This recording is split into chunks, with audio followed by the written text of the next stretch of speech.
গলার মধ্যে বিশাল একটি টিউমার নিয়ে ৪৫ বছর ধরে দিন কাটাচ্ছেন ৬৫ বছর বয়সী খুলনা জেলার বাসিন্দা আবুল কাশেম। এই টিউমারের ভারে এই বৃদ্ধ বাবা এতটাই কষ্ট হতো যে ভালোভাবে ঘুমাতে পারত না, ভালোভাবে হাঁটাচলা করতে পারত না, দম বন্ধ হয়ে যেত, তীব্র কাশি হতো এবং প্রচুর শ্বাসকষ্ট হতো। বৃদ্ধ বাবার এই করুণ অবস্থার কারণে পরিবারের সবাইকে কষ্ট করতে হয়েছে, পরিবারের সদস্যকে কাঁদতে হয়েছে। ডক্টর বাসুদেব কুমার সাহা তার করুণ অবস্থার কারণে নিজের কান্না থেমে রাখতে পারেনি। অপারেশনের মৃত্যু ঝুঁকি ছিল অনেক, সেজন্য ২ দেশ থেকে ফিরে এসেছেন তিনি। যদিও ডক্টর বাসুদেব কুমার তার জীবনে এত বড় টিউমার কোনোদিন অপারেশন করেনি, তবুও ডক্টর বাসুদেব সাহা অনেক বড় চ্যালেঞ্জ নিয়েছিলেন।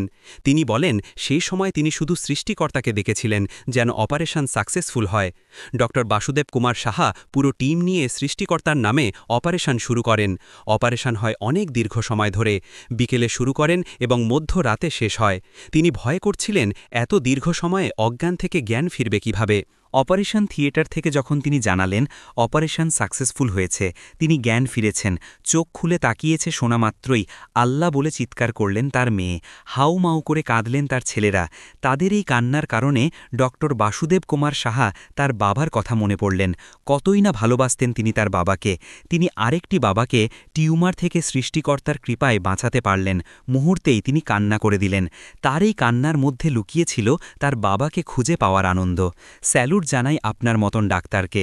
শুধু ডাক্তার হলে চলে না, মানবিক দিকও প্রয়োজন, যেটা আপনার মধ্যে আছে।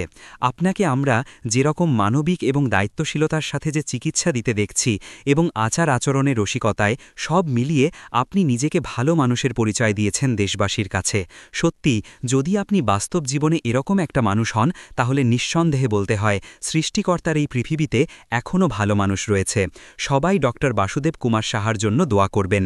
ভিডিওটি ভালো লাগলে অবশ্যই লাইক, শেয়ার, কমেন্ট করবেন এবং আমাদের চ্যানেলটিকে অবশ্যই সাবস্ক্রাইব করবেন। ধন্যবাদ।